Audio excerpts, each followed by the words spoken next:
and with the computer.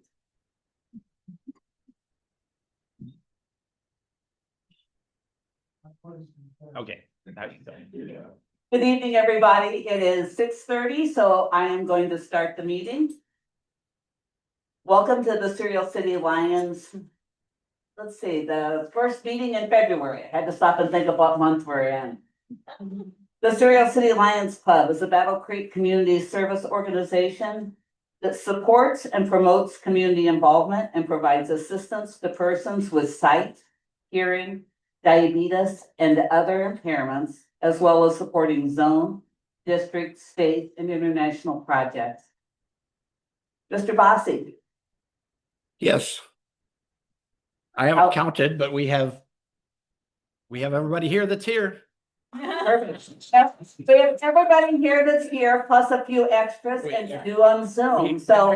We actually have 4 on Zoom, I think, 3 on Zoom. Yep, 3 on Zoom, so. Perfect.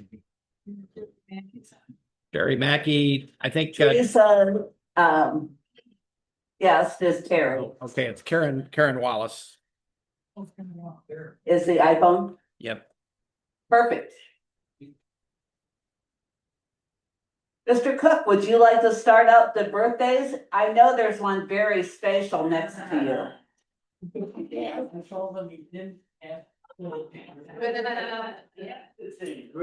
Okay, everybody stand up. We got a couple birthdays in the house, actually one in the house. For this month, we got Carla Sims, and we'll hear more about him later, and my lovely bride, Jane's birthday. Yay! So, we're gonna say happy birthday to Jane, all right? Okay. Here we go. 1, 2, 3. Happy birthday to you. Happy birthday to you. Happy birthday, dear Jane. Happy birthday to you. All right, flags up front. We're gonna do God Bless America with bigger and let's do 1, 2. God bless America, land that I love. Stand beside her and guide her through the night with the light from above. From the mountains to the prairies, to the oceans, white as snow. God bless America, my home, sweet home. God bless America, my home, sweet home. Okay, I've got the pledge, so here we go. I pledge allegiance to the flag of the United States of America and to the republic for which it stands, one nation, under God, indivisible, with liberty and justice for all. Where do we go?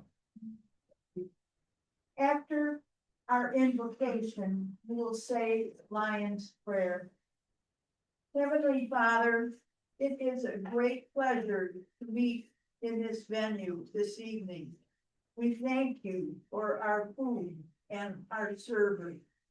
Thank you for the much warmer weather. We thank you for our leadership and our membership. We are proud of our Lions Club. May we never forget our absent members. If they are sick, may they recover soon. We thank you for this great success of winter camp. The fun and the friendships have been many. We pray for the train station situation to be solved before next camp.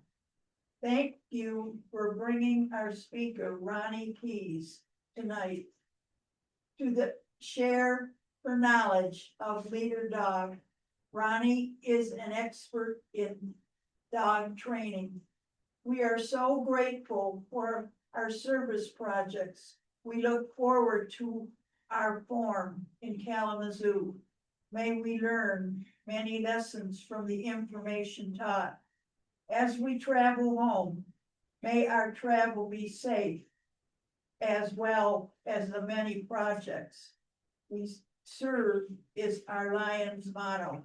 Thank you for our many blessings. Now our Lions prayer. Where lions may be present, Lord, to dwell our hearts of one accord. To do thy will, Lord, make us strong, to aid the weak and right the wrong. Amen. Amen. You may be seated, and since the microphone's back there with Brian and Jane, I'll let the introduction start there. Jane Buck, Serial City Lions.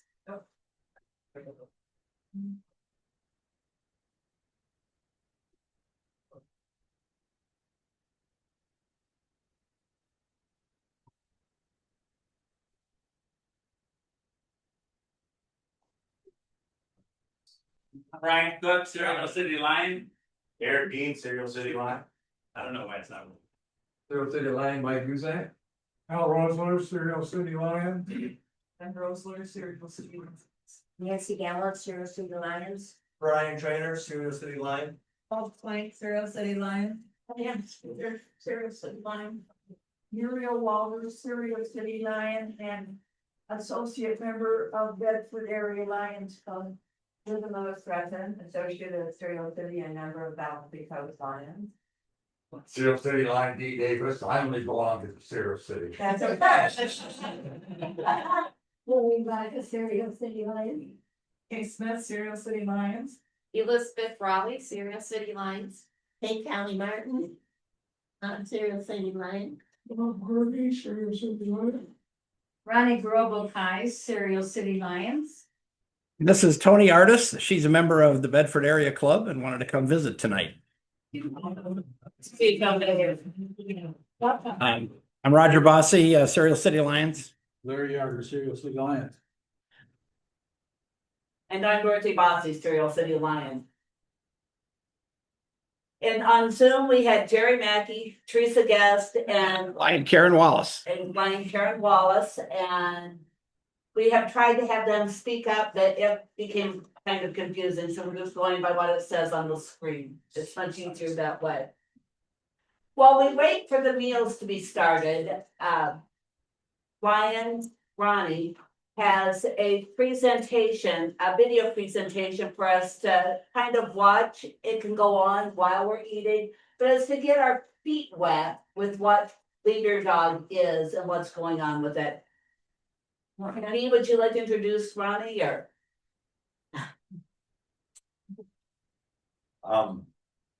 Ronnie. Yeah. Ronnie That would be me. Tees, right? Yeah, nice. I got that right. Okay, I've been practicing. Nice. Yeah, It's like K with eyes behind. got it, okay. Hey, over the years, once in a while, I talk to Ronnie, and she started talking about Leader Dog. I visited, I haven't run into anybody that knows more about the Leader Dog than Ronnie Keys does. Yeah. That's good enough. Yeah. She graciously agreed to be our speaker this evening, and boy, she is an expert on that topic. So, a member of the Serial City Lions Club, Ronnie Keys. Ronnie. I had the opportunity to have, a Leader Dog friend over at Leader Dogs in Rochester send me some videos. I said I'd like just a video presentation to kind of warm you up about all the different things about Leader Dogs for the Blind, which is born and raised and located in Rochester, Michigan, and where I worked for 3 years. So we're gonna show those while we eat, and then right afterwards, I'll do a little program. I have some facts and figures and other things. But I want to encourage you to visit my table over here by the windows.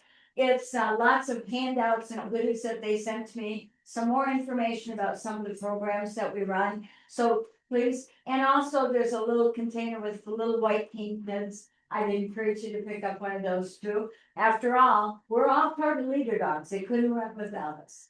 So we'll watch that, and listen to it as we eat.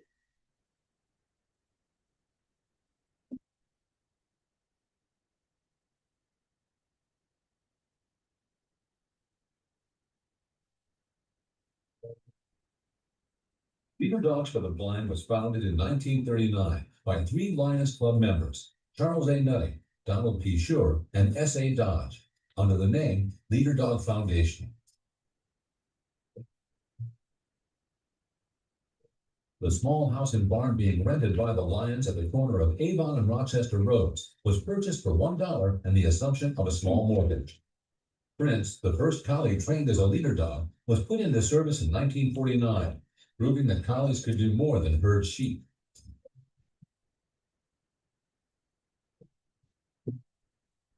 Originally, leader dogs were provided only to those clients who were totally blind. That policy was expanded to include those who were legally blind.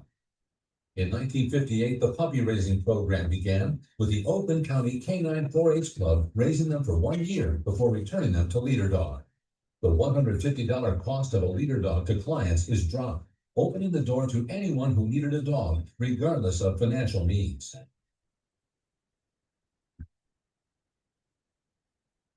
We continued expansion with the construction of a new dormitory addition, as well as a new outdoor structure to protect clients and dogs from the elements. Throughout the 70s, Leader Dog expanded our team in administration, kennel operators, apprentice instructors, and dormitory staff, as well as our first-time in-house veterinarian, Doc Eastman.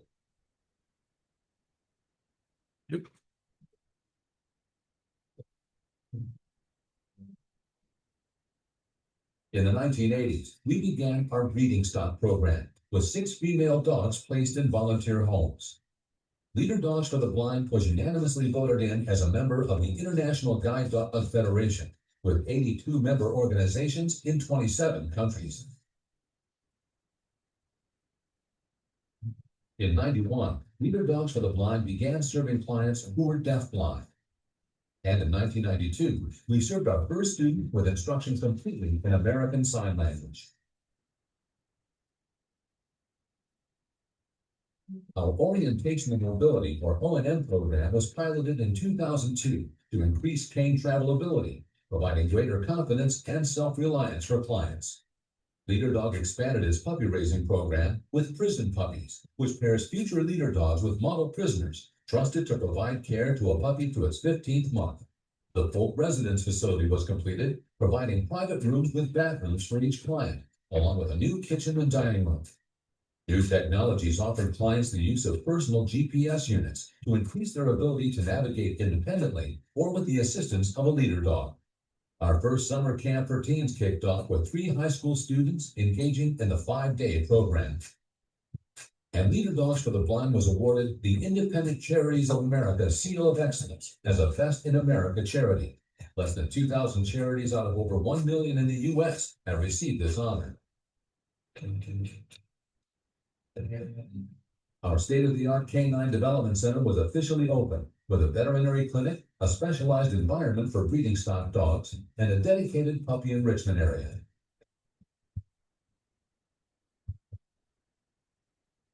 In 2022, Leader Dogs for the Blind celebrated 20 years of providing orientation and mobility services. Our Taking the Lead podcast is launched to bring awareness of issues faced by the blind community. A new teen orientation and mobility program for 16 and 17-year-olds begins for a week-long one-on-one training with our certified O&M specialists. Our Guide Dog Exploration program kicks off with a week-long trial that allows the client to help determine if a guide dog is the correct mobility tool for them. And in 2024, we began to offer our Spanish clients direct language instruction. Leader Dogs for the Blind continues to explore the needs of our clients, and we look forward to greater expansion of our facilities and programs in the years to come. Since our inception in 1939, Leader Dogs for the Blind has served 15,850 guide dog clients, 1,446 orientation and mobility clients, and a total of 17,822 clients overall. And the cost for a client to receive a guide dog is still $0.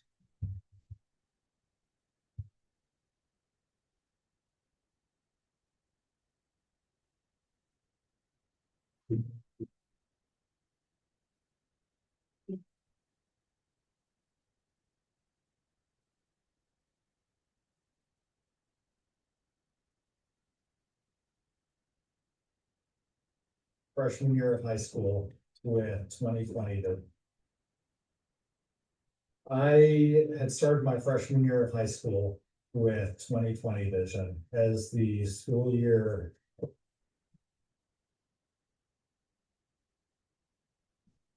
Progressed and pretty early on in the school year, I noticed that I was having difficulty seeing the whiteboards and overhead projectors, followed by reading textbooks and even seeing faces. I kept it a secret from everybody right before my sophomore year of high school when I found out that I had a visual impairment. They said the diagnosis was Starbucks.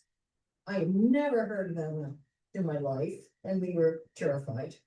In the brain of a teenager, I thought it was something I had done to cause it, and I was afraid I was gonna get in trouble. I was afraid my parents were gonna be burdened with an expensive surgery, and so I kept it to myself. It was heartbreaking, actually. It was a diagnosis that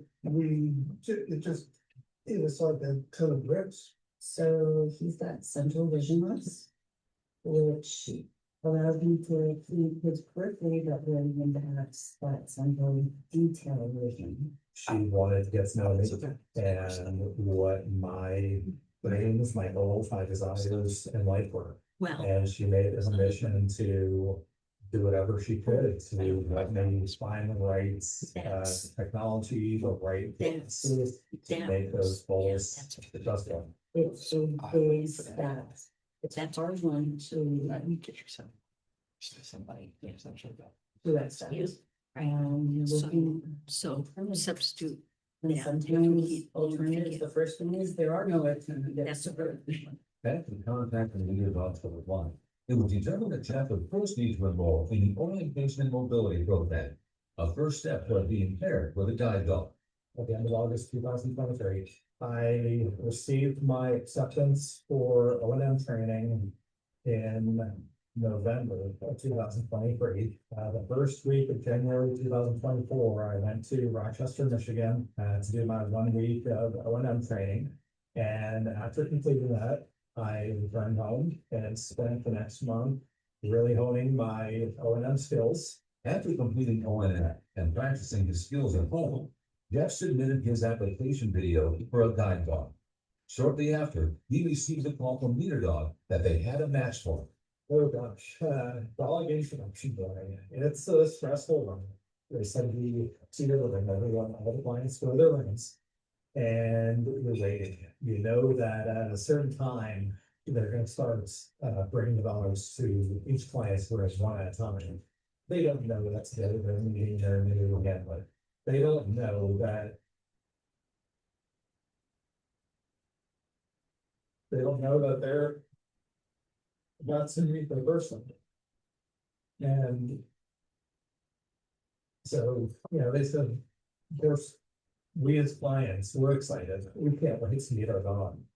But the dog doesn't know what to expect. And as soon as they opened that door, though, Audie ran right up to me. And he was affectionate from the get-go. They really formed a great team right away. We can see that from the time and met him getting off the plane. I am so proud of him. He is such a hard worker. He looks great when he's working. And I hear people's comments all the time. And not just about him, but I hear people comment about he and I work together. And the fact that people in the public recognize that we are a solid team, that makes me feel incredible. Audie is a dedicated worker when he has his harness on. And the two of them are a team and they do what they need to do together.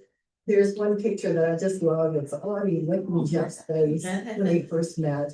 And they just, they were gonna be family, those two. Without the help of a leader, Jeff's life would be decidedly different. And he understands the dedication and commitment of the entire Leader Dog staff that helped make his new world come true. Leader Dog does so much more for clients than I ever would have imagined. One of the reasons why I had never looked into a guide dog was because I didn't think I could afford it. I thought there had to be a catch. It's just so incredible that there are private donors out there who support such a large organization. I find it so hard to believe. Jeff's experience with Leader Dogs for the Blind made a profound impression on him and his family, far beyond their appreciation they have for receiving a leader dog. You know, I don't know if I have the words to really express the appreciation I have to them, and then just the admiration that I have for the organization. It is just so well run. Thank you 1,000, a million, a billion, a trillion times. I can never express my gratitude enough. It's just incredible what they do. And with zero cost for the clients. If you have to choose what organization to support, this is it.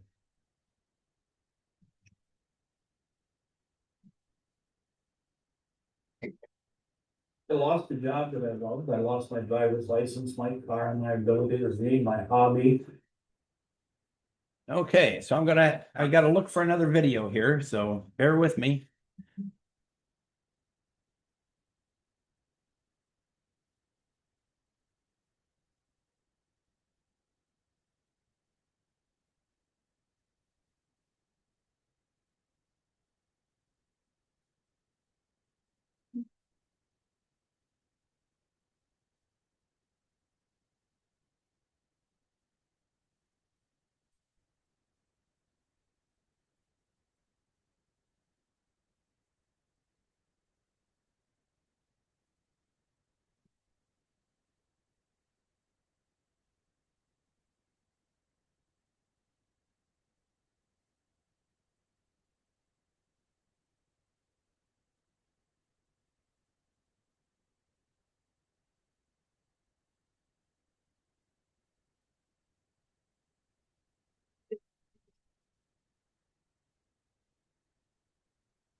Absolutely ready to talk and you guys.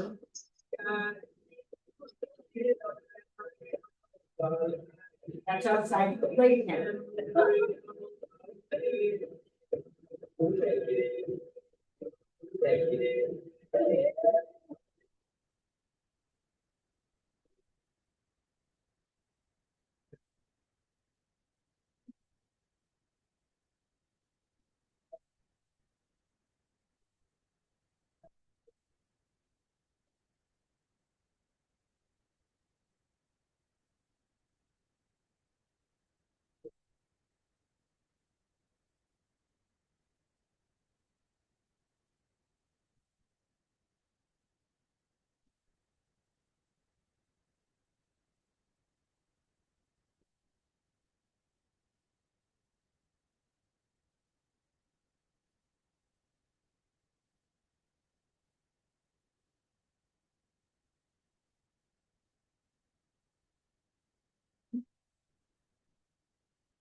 Monster Math presents multiplication. Okay, class, let's begin. Really blind at age 31. I was diagnosed with Becker's syndrome. On Monster Math, multiplication is the same as repeated addition. I'm not sure where that's. Here, we add the roots of 3 bunchkins. 3 plus 3 plus 3 plus 3 is 4 times 3. We have an answer. 6, 9, 12. So 4 times 3 is equal to 12. Well done. Now try Got a this math one. lesson, free to boot What tonight. is 5 times 2? Know the answer? Enter it on Monster Math. where you can make your very own monster avatar and earn pets for the math problems you get right. And parents, a real teacher explains any problem your child misses so they can learn all by themselves. If you enjoyed watching this quick lesson, click play now to try out some more math problems. I think Or let's do some more problems together. There you go. Try this one. What is 3? Okay. There. All right. I'm glad because I didn't know the answer. My calculator. All right, now we're back to where we need to be. So this is YouTube, okay? So these are all YouTube videos. And so if you're used to YouTube, when one finishes, another one starts, and it may or may not be something that you're interested in. So this is more about cane travel. Right, this is kind of the mobility. Yeah. Then I have to share. I did stop sharing. Hang on. Back to my Zoom meeting.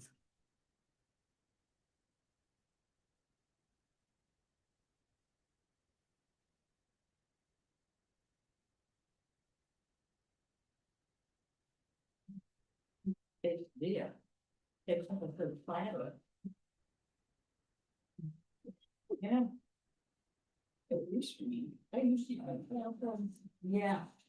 Which is right next to pigmentosa and hearing loss at age. I became.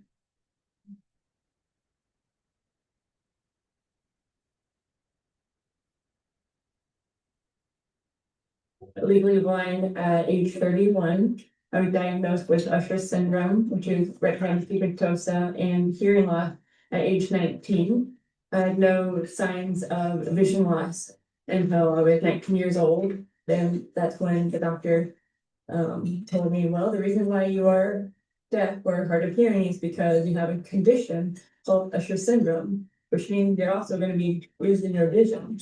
And reality hit. I was in denial. I realized, okay, this doctor, he knew what he was talking about. And that was the start of my going blind journey. She had just found out less than a year before I met her that she actually was going to be losing her vision. And so when we met, that was something that was very fresh and raw for her. I gave him a heads up. He wanted to be in a serious relationship with them, and I like, are you sure? Because I have this condition that's causing me to go blind. I don't know. This is the kind of life you want to live with. He didn't care. He could care less. He was madly in love. And here we are 16 years later, and I guess he still loves me to this day. I think she's probably the first and only friend I have that really has kind of a true disability. And it does help me just to kind of see, she's just a normal person like me. Yeah, it sucks that I'm going blind, but I've got working legs. I can still walk. There's still a lot to be grateful for. One of the things Krista is grateful for is the discovery of her favorite creative outlet, artistic wood burning. I think it's 5 years I've been wood burning, and I had no idea that this wood burning hobby existed. Anyway, once I learned about it, I was addicted. This was my new religion. I needed to learn more about the wood burning stuff. And it was literally my therapy. I love to create. For Krista, it really is a passion that started as a hobby and has really become just a piece and a part of her identity that I think has become core to her. Yeah, having that creative outlet, I think it's helped her get through some of the harder times. I have a favorite piece of a wood burn plaque of a blind lady driving a Jeep Wrangler with her white cane out the window, like you see in the background. And that's supposed to symbolize me. Krista's capabilities of using the white cane were improved dramatically after attending O&M training at the Leader Dog campus. The white cane is a good billboard. It's a good way to alert other people, like, okay, blind person here, let's give them some space, or let's see if they need some assistance. I think what the cane helped to do was it helped to open that world back up. And it allowed for her to do things again that she had put away on a shelf. And I was still building a relationship with using a white cane, still building a confidence. In the moment when I went to Leader Dog for the Blind, I came back more proud and high in life sort of a thing. I felt, okay, I've got this. I can do life by myself. When she came back, it was just nothing but stories and excitement about this thing that I learned, and here's how I do this, and this is what this thing means, and just got exposed to a community of people who care about this and who have this as a part of their worldview. I just feel much more confident using a white cane. And in fact, I have a name for my white cane. I call it freedom because it gives me the freedom to get around, navigate the world independently. Giving people the freedom to travel independently is part of our mission at Leader Dogs for the Blind, and Krista excelled at adapting to white cane travel. I don't think that any organization that she's connected with and worked with has done as much to help restore her freedom to her as Leader Dog has. I think the best thank you that we can offer an organization like this is to continue to tell people about the amazing work that they do. Just think about how much they're gonna change one person, the client who really needs to come in for some training. They have made tremendous positive change in my life. Keep my hands and mind busy. I go to the gym, I wood burn. I think that's important, is everybody have a passion or something to look forward to. What motivates them to roll out of bed? And when a donor helps, like if they donate to Leader Dogs for the Blind, they're making a big difference, like they did to me.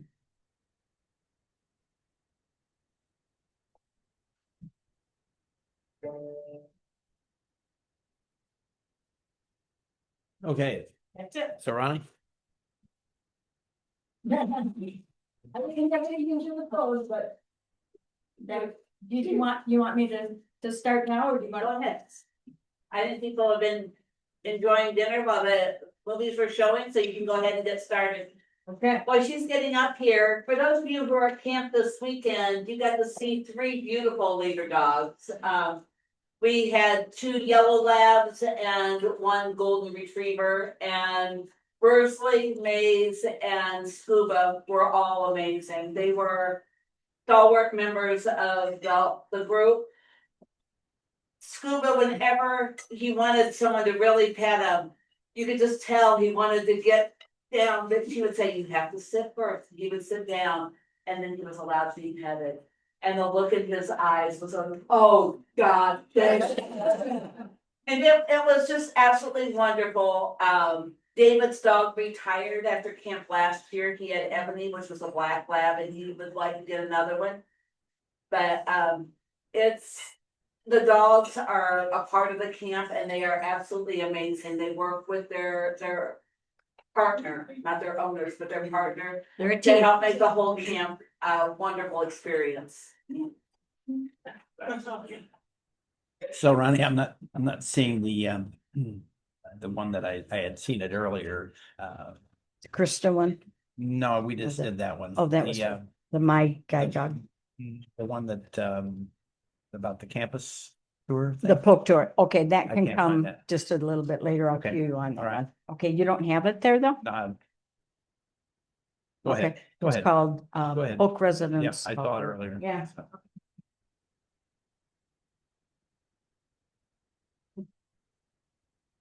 Probably won't be able to see me behind this podium. They actually used to give me, when I was township supervisor, they used to actually give me a box to stand on behind the thing. Thank you, ma'am. I'm sure. All right, okay. So I just gonna just start out by explaining my connection to Leader Dogs for the Blind. I actually am not a trainer. I'm certainly not an expert in training, but I am absolutely enamored with the whole training process. I went to work for Leader Dogs. I grew up in Oakland County, Michigan. My first connection with Leader Dogs was when I was in elementary school. And on the last day of school, every grade, we did a tour over to Leader Dogs for the Blind in Rochester. That was the picture you saw of the old farmhouse sitting on the corner. And they had a little building out behind where they had 10 or 11 dogs with staying there with their clients while they were being trained, and they had 3 professional trainers on staff.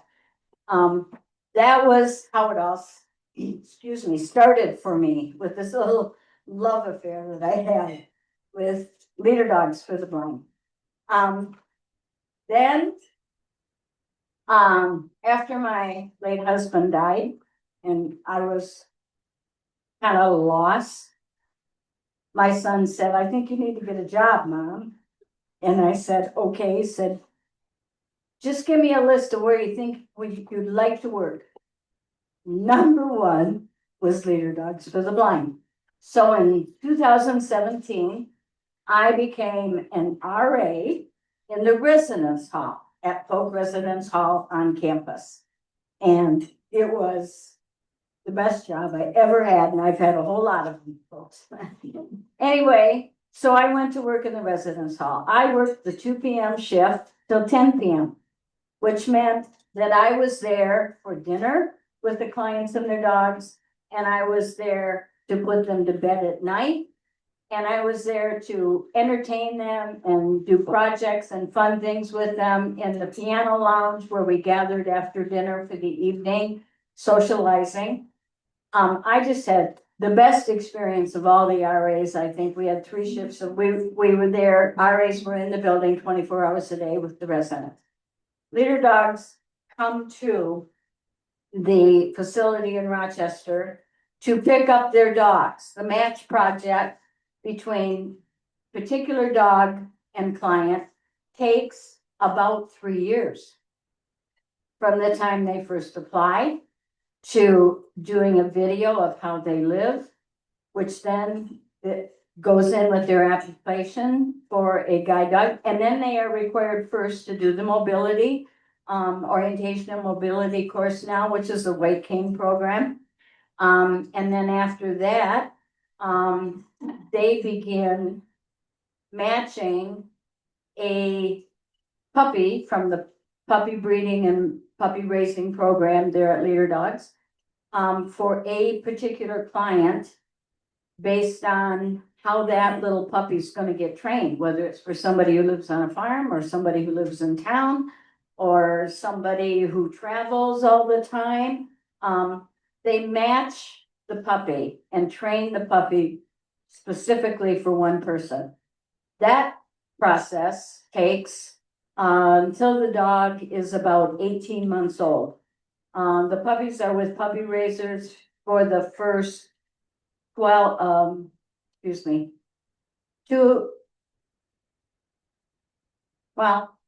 I think they go to puppy raisers when they're 12 weeks old from the breeding program on campus.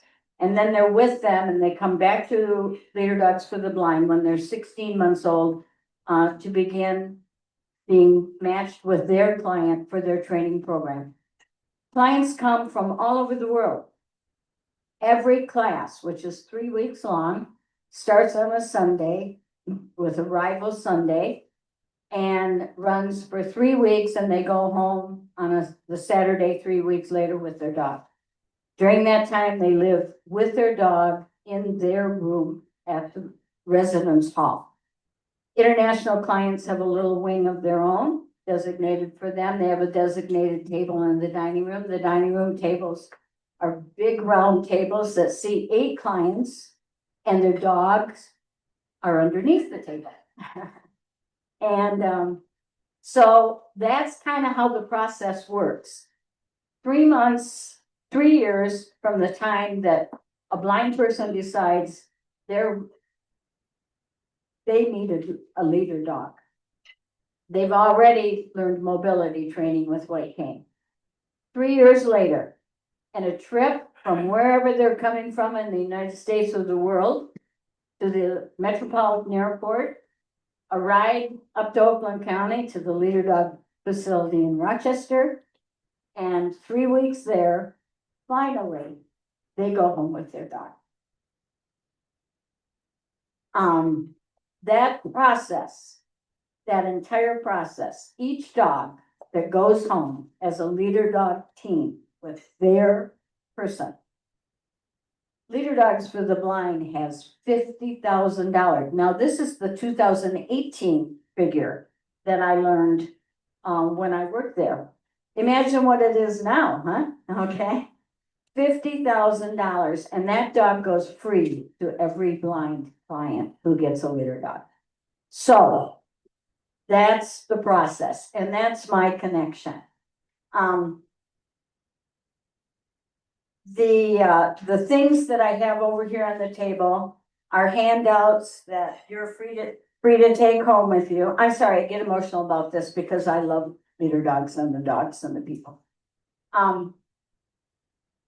There are everything from bookmarks and little bookmark cards that have little dogs on them and their personalities and what they like. I would like you to take notice of the Taking the Lead podcast book. Little poster up there.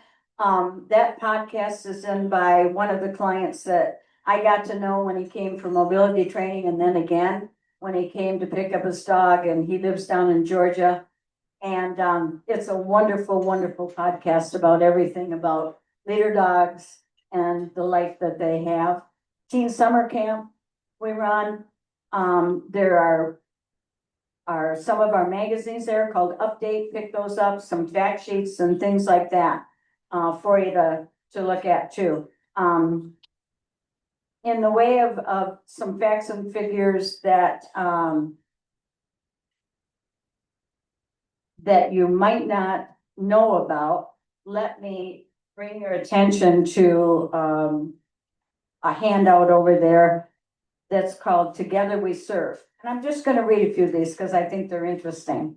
This is about funding for leader dogs. Leader Dogs has served 2,008 Michigan leader dogs we're talking about now. Leader Dogs served 2,867 clients historically in Michigan. This includes 2,300 guide dog teams. This is to date as of October 2025. 2,300 Michigan guide dog teams. 488 O&M orientation and mobility clients, and 79 teen summer campers. Currently, they have 144 active guide dog teams in Michigan right now. So that first figure of 2,867 clients is from the beginning of when it was founded, and the first dog went to a client in 1949. That's a lot of guide dogs. That's a lot of training. That's a lot of taking care of clients for 3 weeks in the residence hall while they're in class. That takes a lot of support.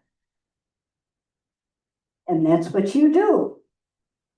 Lions Club, Leader Dogs for the Blind, would not be able to give these dogs to these blind clients without the Lions Club organization and Lions Club International organizations. They could not do it. You are directly responsible for these leader dog teams. Good work, Lions. Yay. So all of that equates to, as of October 2025, $230 million in leader dog services provided to Michigan residents at absolutely no cost to them or no cost to the state of Michigan. $230 million, folks. Thank you, Lions. I want to show you now another little video. Did you find it, Raj? I emailed it to myself. Oh, okay. We got it? I'll have to find it. I gotta pull it up. Okay. While he's doing that, let me just talk about some of the fundraising opportunities we have as a Lions Club here in Michigan. And Michigan is at the top of the list when it comes to supporting the leader dog programs, to generously making those programs happen. Of anywhere that leader dog clubs, Lions clubs exist, Michigan is the major contributor to the leader dog program in Rochester, Michigan. They have a beautiful campus. where they breed dogs now. The puppies then go out when they're a few weeks old and they live with host families that are called puppy raisers. They're all over the United States now. And a lot of them are going to prisons. They are kind of backing off a little bit on that now because they're finding out that puppies raised at the prisons are great for the prisoners, but they are not being socialized the way that puppies that go to families are socialized in that program.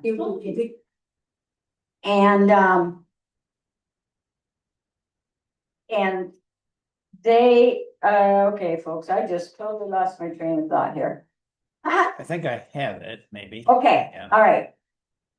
So let's watch this one and then I'll talk to you about my residence hall experience. It's my personal story. Residence Center.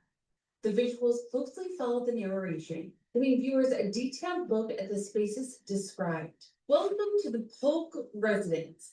Let's take a quick tour so you know what to expect on arrival day. As you enter, our lobby is a cozy carpeted seating area. Moving away from the lobby towards the residence, you'll feel the change from carpet to tile. This marks the beginning of the residence area. At the start of the tile is the resident assistant's office or There's my desk. This is your first stop on arrival day. Here, you'll check in, receive your access key, and meet one of our friendly RAs who are available to assist you at any time during your stay. Once checked in, an RA will guide you to your room. We'll exit through the second door next to the coffee station. At the heart of the residence is our piano lounge, a shared space where you can relax, socialize, play games, or enjoy musical instruments. Our residence has 2 wings.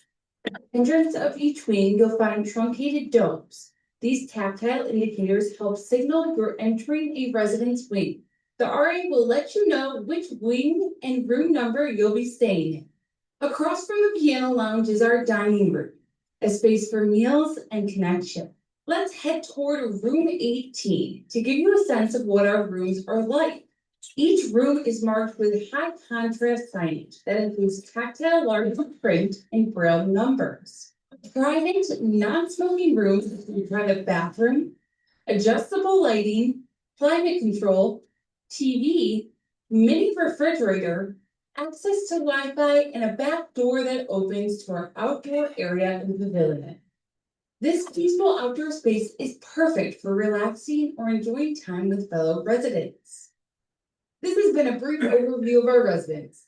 On arrival day, an RA or a team of volunteers will walk you through everything in more detail to make sure you feel right at home.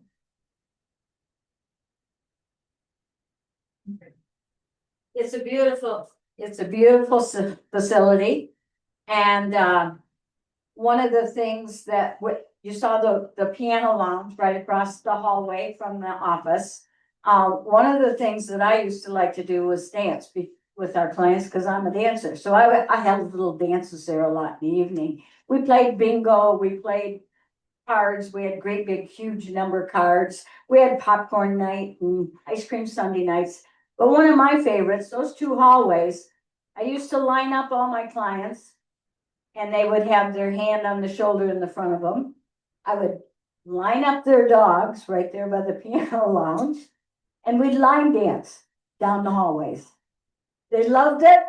The dogs got excited. And pretty soon I had dogs and people and everybody just helter-skelter line dancing down the hallways. We had a great time. But it's a family situation when they're there in the residence hall.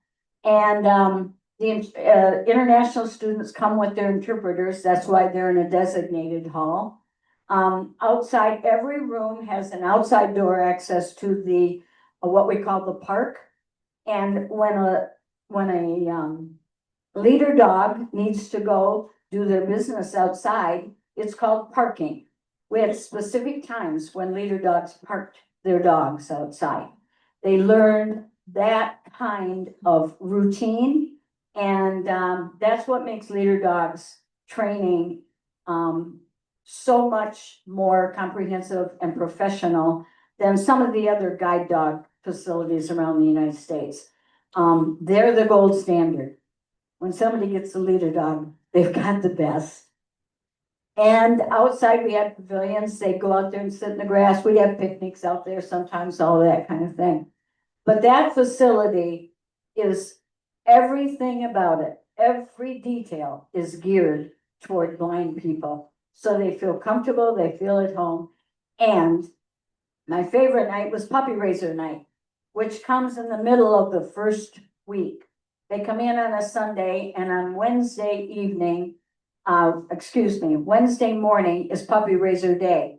And they go one by one. One of the trainers goes to a room, brings the client down to the big conference area room right across the hall from our desk. And they are matched up for the first time with their puppy. And they go through a get to know each other thing, and they go back to their room, and then they go through the training process one-on-one with a group of trainers there are 5 trainers in every class. So each trainer has got probably 3 or 4 people that they're working with all at the same time. Then at the end of that 3 weeks, the Wednesday night before they leave is puppy raiser night.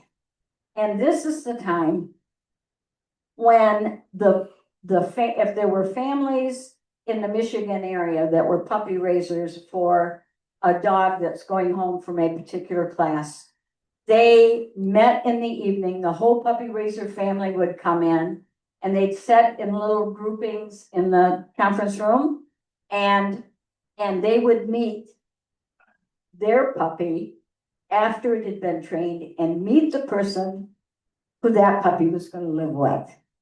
It was a remarkable experience. My favorite night, trainer's favorite night, everybody's favorite night. And I saw times when a dog would be sitting start out with their person in the middle of a circle. And then the kids would come in, the dog would recognize them and get all happy and be all talking to them. And here's our person sitting over there watching their dog with his family. And then the dog come halfway back, stop in the middle, look at their person, look at their puppy raiser family, look, who do I belong to?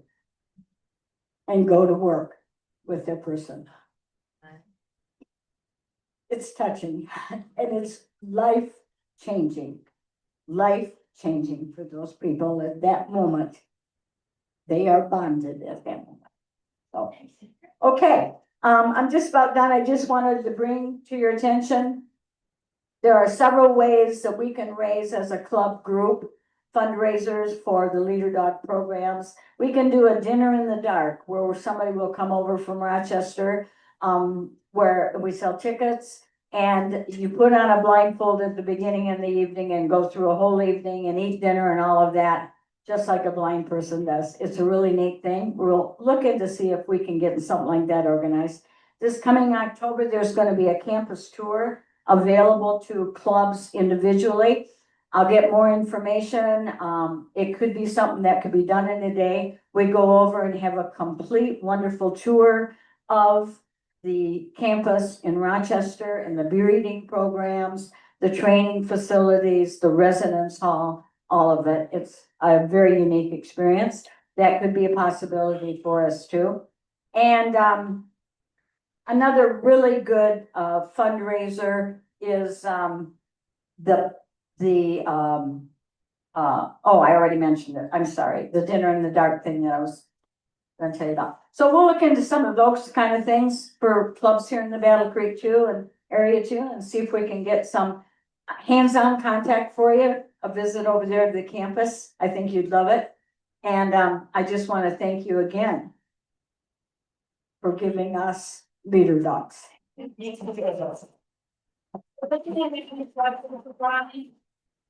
Yes. I heard one time that you can adopt a litter. Is that possible as a fundraiser? They have a program. You're not talking about the puppy raiser. That's just a temporary. There's kind of 2 programs. Leader dog puppies go out to live with families and puppy raiser, but those families know they are raising a little puppy and socializing it for the specific purpose of going back for training to go into a home as a dog team with a blind person. So they know that's a temporary thing, and we have some people that do it over and over again, and you know, it's just part of the program. A lot of them that don't get that program will socialize with somebody on the prison end of the program. How do you get? You have to, you apply at Leader Dogs. No, where do the puppies come? They're bred on campus, so that we have a huge breeding facility now. And it used to be, they started out after the first collie, they went with German Shepherds. And for years and years and years, German Shepherds were the only guide dogs. Now, German Shepherds are gone from the program, with the exception of occasional older people who their dog's been retired. They retire their dogs at the age of 12 and go back and get another dog. Usually the first dog stays in the home as a pet and helps train the new dog in the home. But sometimes it works out differently. And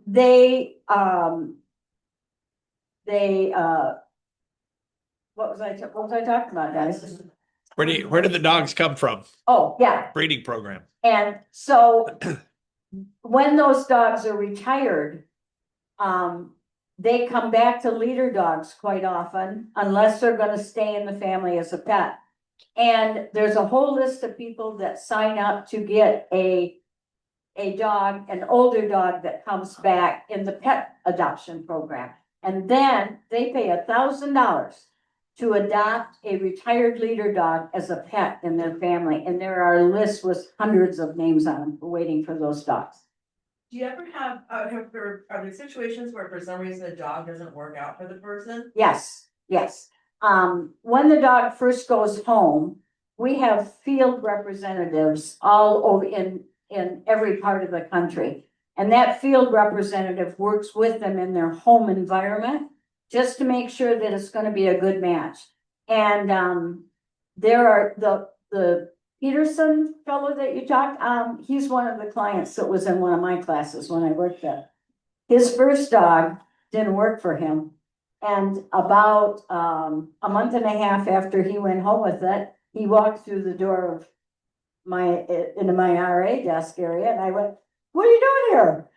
He said, didn't work, so I'm back, and they're gonna give me another dog that has already gone through the training program and not specifically designated for somebody or came back or something. And that one stuck for him. So that does occasionally happen, but the matchup program is so exquisitely detailed and complete. Very, very seldom do they raise a puppy specifically for one person that doesn't work out. Usually it's a perfect match. Any other questions? Yes.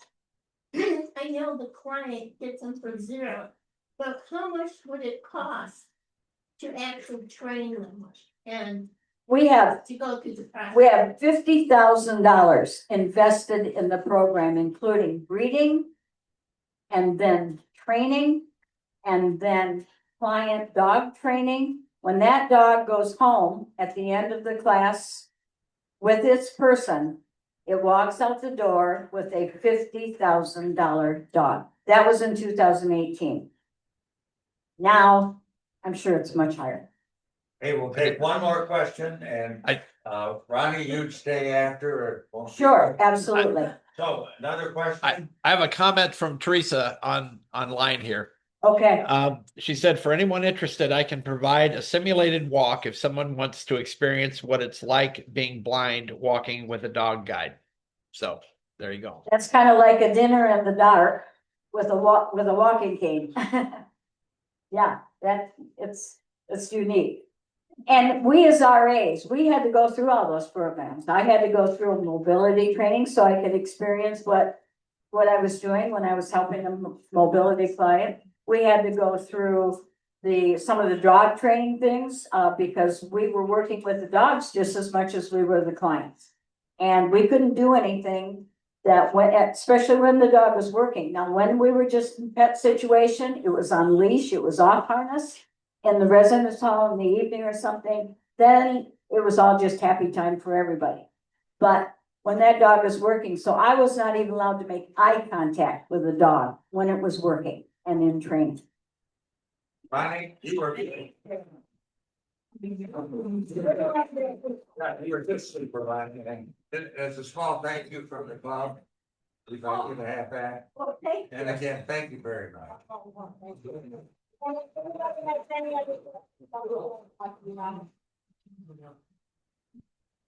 I know that several people said that they're very interested in that trip in November, so Well, I if we think- can get information on that, that would be fantastic. I expected it today, but my gal that works with me as my Michigan area person over there at Later Docs was not working today, so I wanted to have it.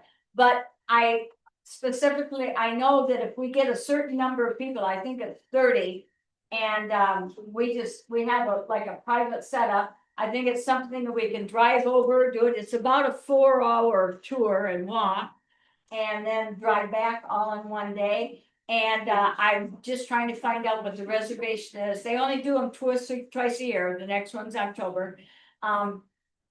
What the reservation deadline is for it, and then I'll let you know as soon as I got some info. Thank you, Ronnie. Yep.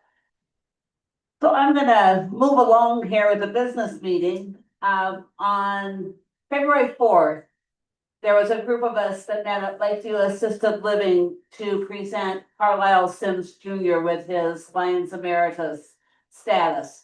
He was a 50-year member of our club, and he decided not to renew his membership in July. And so this is the group of us out there. Bob Harvey actually came out earlier in the day that day. So there was, I'm saying, 8 Lions that were out there for this. And Lion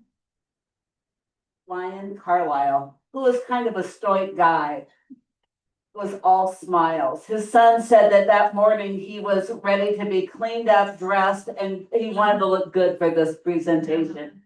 All 4 of Carlisle's kids and 1 grandson showed up as well. It was a wonderful experience. The Lakeview Assisted Living also were very taken by the fact that so many people came and they were going to put it in their program. So this is Carlisle getting his award. It's sitting in his lap. He got tired of holding it up, but it was a wonderful experience. He also received his 35 and 40-year chevron that day because he had not been able to come to meetings. So it was a great, great evening or afternoon, I guess I should say. Thank you, Roger, for getting that up. Well, most of you, I think in this room, probably with the exception maybe 2 or 3, have been involved in the winter camp experience this weekend. I'm going to start with Roger giving a recap of winter camp and Brian with the training or the transportation experience and go from there.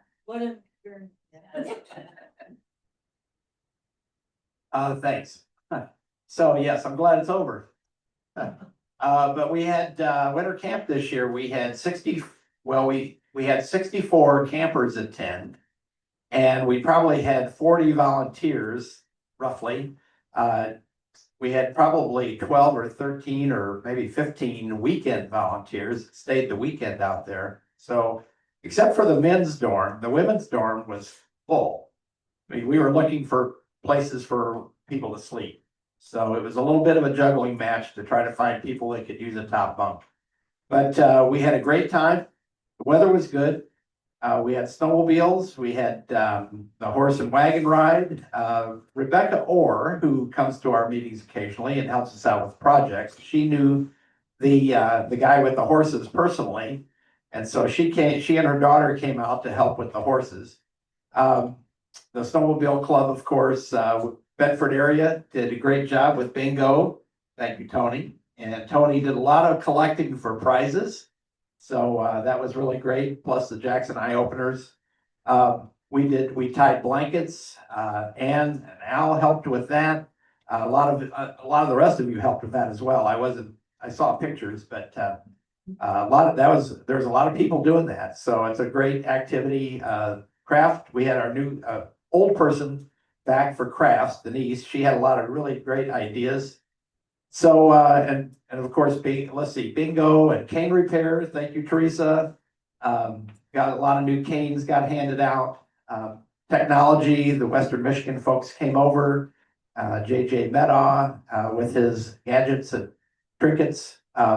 So I'm sure I've forgotten something, but, of course, Penfield Lions came to, help with breakfast in the mornings. And it was just a great opportunity. And we had, the great thing was we had a lot of new volunteers from across the district. We had people from Ann Arbor, Dexter, North Adams, North Adams, Grass Lake. Folks that had probably never been to camp before came. And so they got a new experience, and I expect them to be back. So it was a really good experience until Sunday. We did not share about Colin Roos coming out and Yes. the Right, I had sent a note to the shopper and also Colin or Channel 3 News, and I said, hey, we're doing this event. Would you be interested in coming out to cover it? So Friday, I got a note from this Colin Roos, said, hey, we want to come out. And so he came out on Saturday, and he was there about 3 hours, I think, but his piece was probably about 3 minutes on TV. But many of you, if anybody didn't see it, let me know, and I can send you the clip. But he did a really nice job and really promoted. It was great advertising for the Outdoor Education Center. It was really good for them. They actually showed it Sunday and Monday. Right, yeah, it went 3 days. It Yeah. went Saturday night, then Sunday probably, and I don't know if it went. Well, Monday was the next piece. When after we had all of our trouble at the train station, Diane got to do an interview about the issues at the train station. So there was actually 2 pieces, and actually I did an interview today with a Detroit TV station about the situation with the Amtrak trains, and so. Just add something in. So, whoever was actually in that bus, whoever actually talked directly to either that woman that was there or the custodian, if you can just type me a little note about what was said, what you talked about, what the inside of the bus looked like, how it fit the people, because, what happened is, I probably got the maddest I've ever been in my life by the end of that day. And when I went home, I talked to Colin Bruce. I sent it to 2 Detroit stations, 2 Battle Creek stations. I've filed a civil lawsuit against Amtrak. I've done 2 congressmen, 2 representatives, Department of Justice, the Attorney General. If no one does anything, they're all being compensated. I don't want compensation. I want them to fix the problem dealing with disabilities. If they don't do anything, I am personally going to sue Amtrak with a disability lawyer. So I need conversations you can remember, what the bus looked like on the inside, how squished they were in the seats. Because if I ask you in 6 straight weeks, you're probably gonna not remember it as clearly as you do right now. Your name's not gonna be mentioned in the court. They're not gonna call you into the court. I just have to have more detail. Okay. Thank you. I thank you for being such a great advocate. So, anyway, yes, it was not a good situation at all, and hopefully they'll make some changes after this. So that's our goal, is for them to be aware of it and not just brush it under the rug and actually make some changes. So anyway, Winter Camp itself was great. Brian, do you want to talk about the train station? Sure. Plus, I would like to get names of all the people that were involved too. Yeah. Shout it out. First of all, the Serial City Lions, our job at Winter Camp, our club, is to get the campers from the train station, get them off the train, get them on the buses, get the buses to camp on Friday. And then on Sunday, our job is when the buses come back from camp, and to get them on the train to go home. Okay, years past, it works fairly well, you know, you have to have a few hitches here and there. And so we're getting ready to go this year, and first of all, I want to thank everybody for everything that they did and for signing up. Both, some of you did both days, some of them just did Friday, some did just Sunday. Larry brought his whole family there to help. We had Dawn was there. This year also, we had a lot of help from Penfield. I had sent them a note and said, I know you do breakfast up there, but if there's anybody that's not going up to camp and want to help at the train station, you know, come, you know, let me know. And we had quite a bit of help from the Penfield Club there. And then on Sunday, we also had help from the Kiwanis on Sunday. And so that was nice. So Roger put me in touch with a gentleman from Kiwanis, and he says, how many do you need? I said, so about 5 or 10 people would be great, you know, we got 30 campers coming in, so we had some help from Kiwanis on Sunday. So thank you for everybody that signed up and everything we did. Roger's note in the planning, probably the best thing was out, you know, instead of our plans were cast in stone, this is what's gonna happen, our plans were definitely cast in jello. We weren't quite sure, they'd already canceled the train, so we knew they weren't coming in Friday on the train, they were coming in on buses. Okay, well, that'd be fine, well, what time are they gonna be here? Well, they'll be there when they get there. Okay, you know, so we had an estimated time, and originally we thought we were gonna have an issue since we couldn't be out to camp until 2 o'clock. All right, well, the bus was coming, or the train was scheduled to come in at noon. All right, so now what are we gonna do for these 2 hours with these campers? And so we'd ordered lunch for them. And you know, we're gonna have a little entertainment, we're gonna play cards, well, we're gonna play cards. You know, what are we gonna do with these campers for 2 hours? Well, that seemed to get resolved because the buses didn't get there till about 1 o'clock, I think.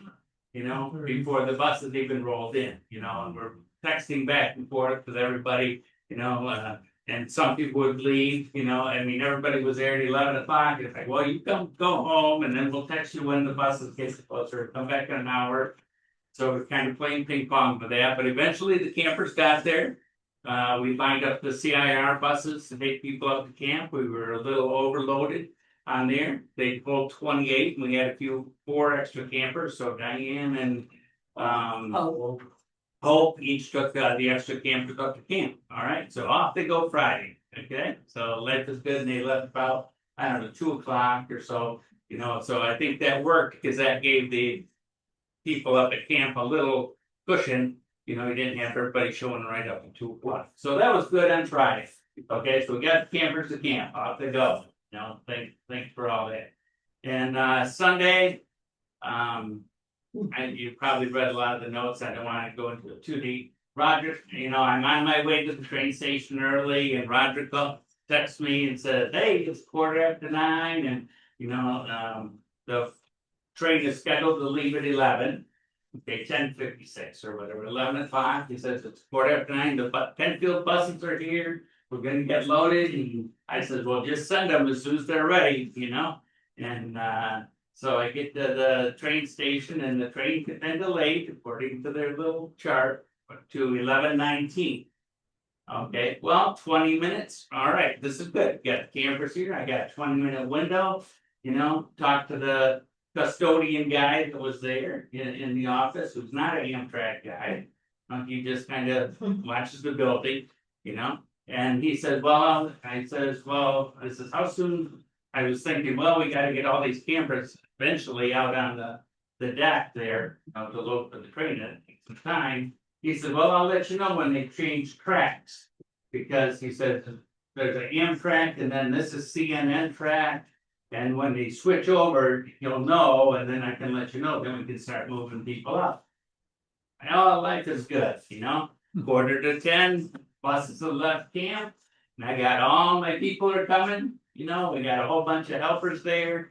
And the buses come in about 10 o'clock, and we get the campers all nice and seated in there, and Mike was heading up the luggage people and they're carrying off the luggage and then they get the luggage all situated and okay, and oh, the train's now coming at 12:45. Oh, well, what happened to that? Where's my 11? He said, and they'd given them lunch up at camp, the little sack lunches, and about the time we got them set down, they must have been hungry because everybody started eating their lunch. And so now the train gets delayed. You know, there's nobody from the Amtrak that's there on Sunday. And so a lot of the campers had their texts out. So again, Penfield were trying to, get on the app. Laura from Penfield was trying to find the app, what information can you find? And the custodian guy there is helping me on, kind of say, okay, well, it's got mechanical difficulties in Chicago. Okay, and then, so what is, and then you hear, well, now they've canceled that train. Okay, and again, we're trying to entertain and take care of all these campers that are there and talk with them and get them to the bathroom that they need and see what they need and now they've canceled the train. And then you find out, again, kind of through the grapevine, okay, they're sending buses. Okay, oh, so they're going on buses now back like they came in with the buses. Okay, and then as we were discussing that, well, okay, now if they just change the buses in Chicago, and this is like 12 o'clock or so, they're not gonna get here till 3 or so, 3-hour trip driving, let alone buses making a stop here and there.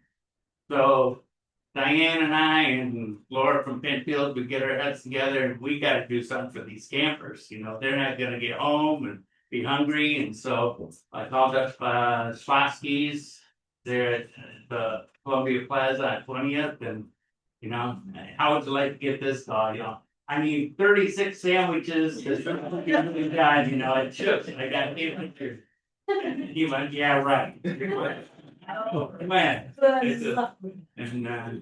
And he said, give us some time, and by golly, Schlotsky's came through, and they got us all meals for everybody, and Penfield went down and they went out and got water, and Penfield went and got more snacks for them and everything, and we tried to take care of them the best we can.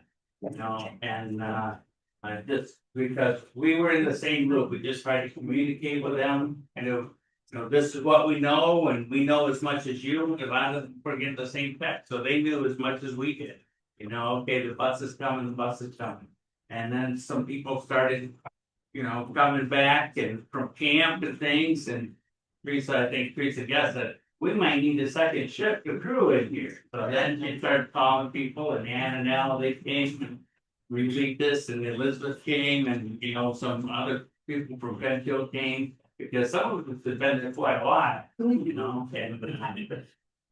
and so finally the bus came.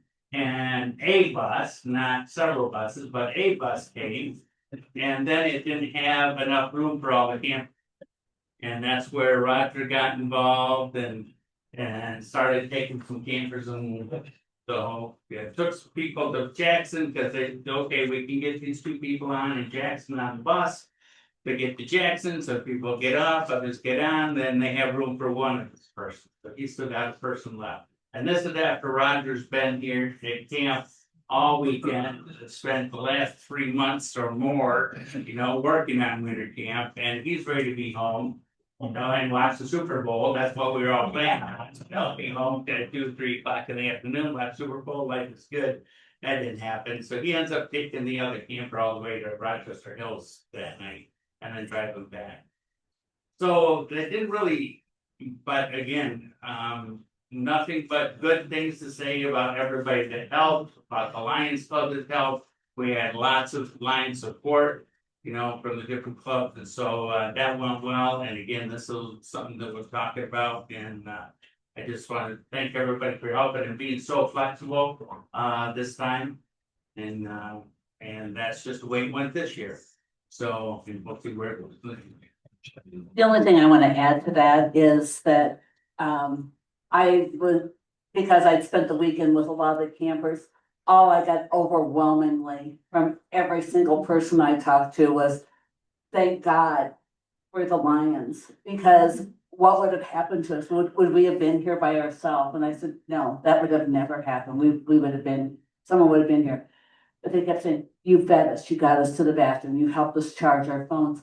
So everything that everyone did over the course of the weekend was very much noticed and very much appreciated by all of the campers. And I can say that from the communication Rogers had with some of their family members and other folks, that they appreciated too. So thank you. Did you have something, Kay? No, I was just gonna say how grateful they were. And they're saying, what club are you? The Lions Club, right? And I said, yes. And just tell the club, we had a blast. And there were several people that went out to the camp that said similar things. I mean, they were always there. And I sat down and talked with them and carried on a conversation while they were waiting. And this one lady was telling me that every Tuesday, and she was picking them out, they go bowling.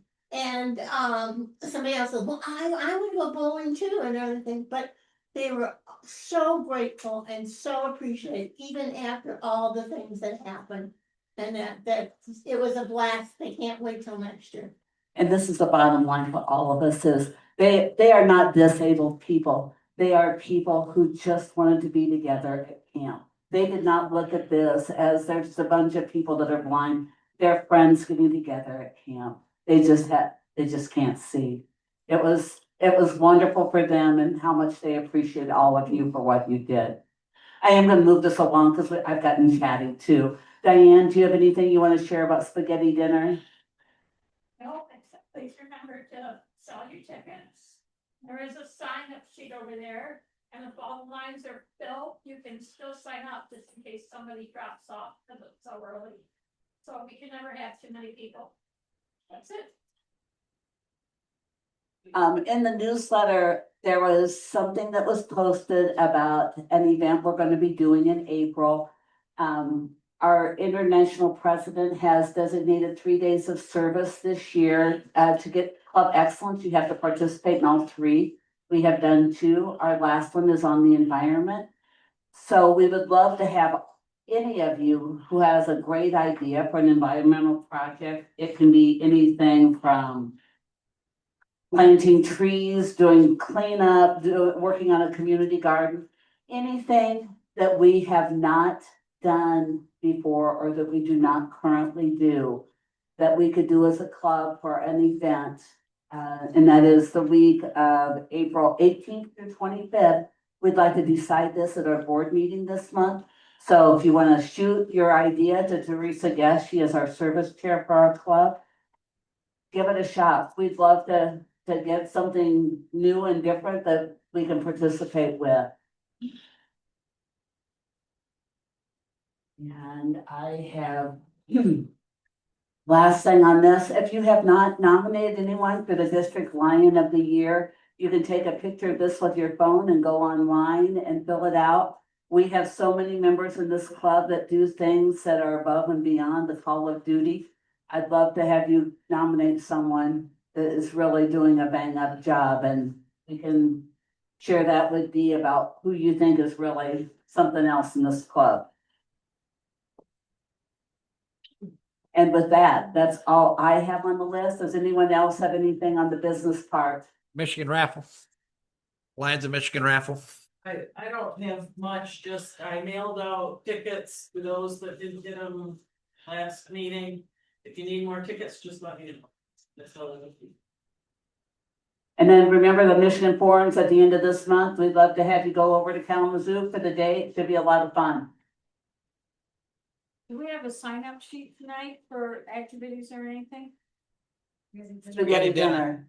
Just The Michigan Forum you have to do online. Oh. Okay. So that's online that, there's no hotel rooms, but it's only in Kalamazoo. We could drive over for the day. Yeah. Dee, you want to take over for games and all the other fun things? Sure. Let's see, Brian? Yes, sir. Whoa, sir. my wife has some fun. Okay. You're asking me to pull the first one? Oh, whatever, we're going 10, 7, 6. Last four, 9138. Bingo. Good. Wow. See, Larry comes back to the meeting and wins money. Yay, Larry. We'll ask Larry to pull the next ticket. No, yeah, Peter. I don't. Yeah, yeah. You did that rule. They put you to work. Let's see, 7. You're good. Last four, 9133.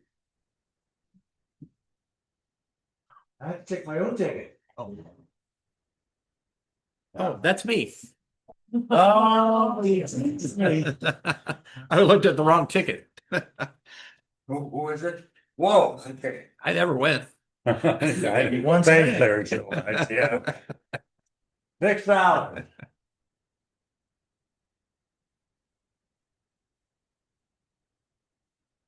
And the winner is 9096. Whoa. 096. Good job.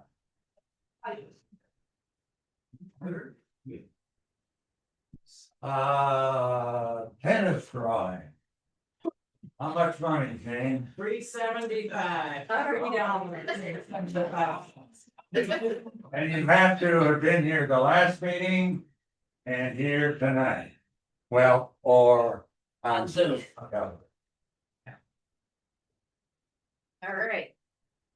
Al Rosler. $3.78. 75. And Al was here last meeting. Oh, you didn't buy a ticket. Is that a blue ticket? No, That's That's, Yeah. no, there's no ticket. no ticket for this one. No ticket. This is. I gotta think straight. There's no ticket for this one, Al. Oh, okay. Yeah, I'm sorry. Okay, so Jane's got your money. Oh. Now, card draw. Where's the, I don't know where the cards are. I got the cards. You got the cards. Card draw, so. Our speaker tonight, who's it going to be?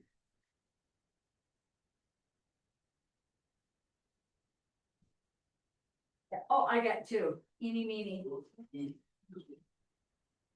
I think I still got two. Oh, yes. Oh, yep, still got two. Wow. Oh, let's go with the one in your hand. All right, that one's on the floor. Okay, that number, last three is, for 3086. Okay. Okay. And the amount of money, Jane, is? It is up to $50.50. Any card. And it has to be the ace of spades. Actually, that's got a hole in it. I don't know why that got back in there. That should be. Take another one. No. Oh, Oh, that's from the casino, I think. It's fine, yeah. It's a good card. Next. Here's the card. Okay. Not a winner.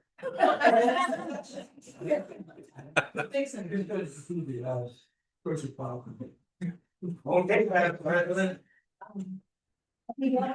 O'Brien, Yes. for those that weren't here, explain our new way of doing Happy Bucks. So we have an experiment on our table. We'll keep this brief because I know our president is watching her timetable. We have Happy Bucks. Instead of actually giving us a happy dollar at the table, we have a collection pile. That way, if you'd like to express some happy news, you can just wave the artificial dollar, share your heart, happy news. Happy buck, and then you can just quietly put something in the bucket afterwards, or not, and just help us out next time. So, let's go to. Who would like to share some good news? We're gonna have to use our loud, outdoor voices tonight. I helped on Sunday And I was very impressed with our Lions leadership.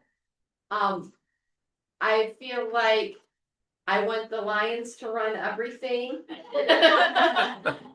Everyone was in a happy mood, entertaining the campers, very professional, and you could just tell the joy that everyone had with helping the campers. And I felt like even if the train wouldn't have shown up, the group that was there, the teamwork was exceptional and would have figured out a plan no matter what.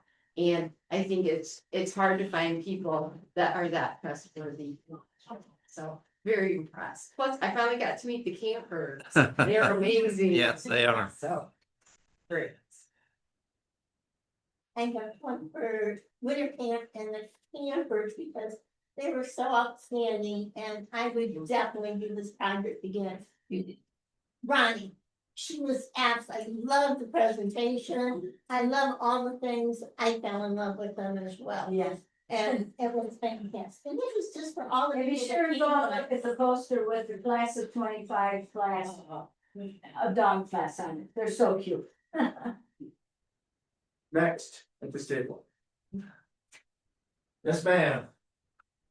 This is to thank all of you for the support, for the monetary support, for the service projects we do for the Leader Dogs for the Blind.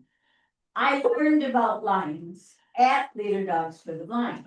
I was there for supporting and helping with Lions functions that went on in the big conference room across the hall from my desk. And I got to know Lions people as being the most wonderful, generous, happy-go-lucky. They were in the hall, residence hall all the time, just helping out any way they could. They were all Lions. And their one goal was Leader Dogs for the Blind. It is the #1 organization in support of the whole Leader Dog program all over the world.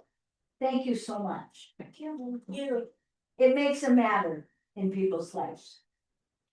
Anyone else at this table like to share anything? Moving along, Brian. One final buck for winter camp and everybody that helped out with that. It's a really big project and it takes a whole lot of people to make that happen all over the place. So thanks everybody for that. But for the Leader Dogs, Jane and I went a couple of years ago, the district had their open house or whatever, where we were able to go over there and go through the tour and hear about it from the speakers that they had. It's really a neat place, and they go through all the breeding, how they breed them, see the harnesses being made, just the facility that they have there, the big puppy rooms. It's really neat. So hopefully that'll work to get some of you over there to see it if you haven't. And last one's a kind of personal thing, but Kellogg Forest, we started tapping maple trees out there, so we should have maple syrup here in a week. Yay! Yeah, that's a good sign, it's getting warmer. 500 trees to go, well, we got started. So, As we move along, As we move on. The first one, Roger and Dorothy for sure. I mean, if you take a look again, what we just heard was Amtrak, yes, they delayed the whole thing, but they also fundamentally stranded 2 blind people at the end of the day, right? Stranded them. Right? They made for a ticket, there was 2 people that did not have a way home. Yeah. So Roger and Dorothy, thanks so much for taking care of that. And unfortunately, had to go an extra distance, not just Jackson, but again, huge savings for that one. And then one I got me with that stuff. thanks you. Kind of a broken record. Blind camp, I'm not gonna say a lot. Leader dog, I'm not gonna say anything.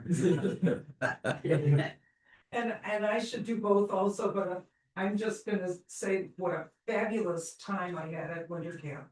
It was just incredible. Can't wait to go next year. And I learned so much. So Teresa was fantastic. Just watching her with the clients, I learned so much. Thank you.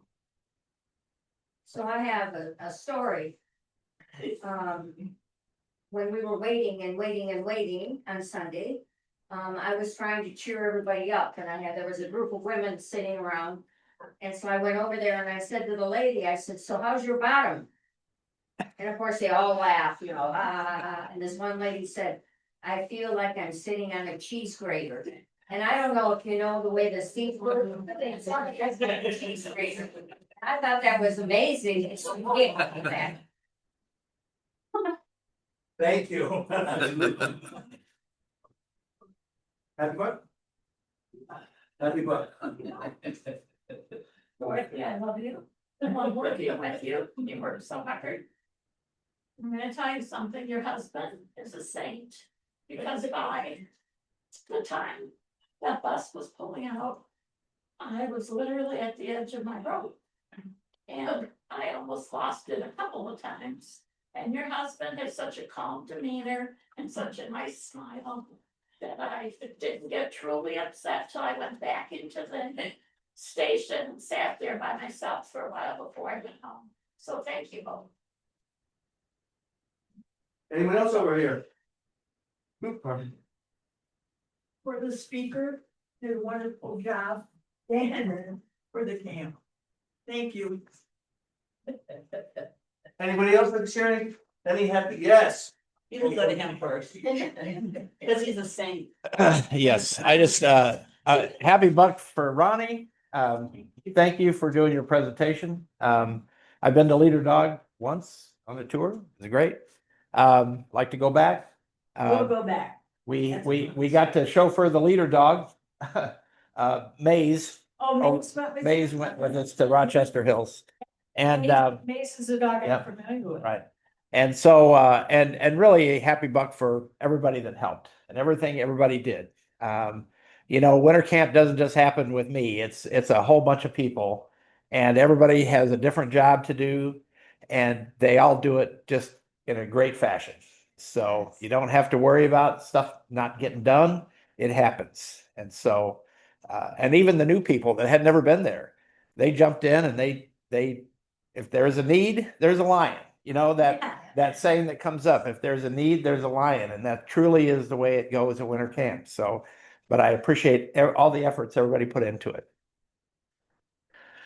So I feel like this is old home week, having Tony with us again. Tony and I were in PTA together and scouts for about 1,000,000 years. I hope you come back and come to one of our meetings again. You are an energizer bunny. I love it. Come back. Larry Yarger, I love having you at a meeting. I hope to see you again more and more. It's wonderful. So as we drove to Rochester Hills with Williams, the only thing he was really upset about was he was a long haul driver as a semi, and his favorite team was the Seattle Seahawks. All he wanted to do was to listen to the game. We got the AM radio going. We did listen to the game. We got him home by halftime. So we listened to the game. It was all good. And he was ecstatic that the Seahawks was ahead. So that was perfect. Then the next one goes along with warm weather. But while we were all suffering and everything at the train station, that was Jane's birthday. And we were keeping Brian with us that whole day. So Jane, happy birthday. We're glad we sent Brian home to be with you that evening. And I cannot say enough about what a great group of people I work with. No one here outshines anybody else. We are all shining stars in this whole community. Thank you, everyone. Does anyone have anything else? Brian. As a footnote, as we leave this evening, the bucket's over here as we continue the experiment. So please deposit your happy bucks here. Thanks. With that, One more thing, Dorothy. So Red and I, we started our phone calls about nominations, so things are moving along pretty good. Fantastic. My goal so far is vice president role, so that's why anybody has passion for a vice president role. We're looking. With that, meeting is adjourned. Thank you, everyone.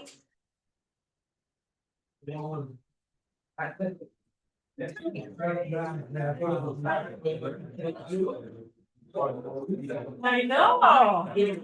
Long time no see. I can't remember when. I got 3 bags here.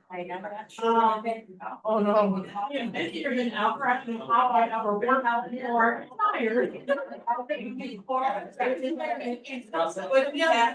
Yup.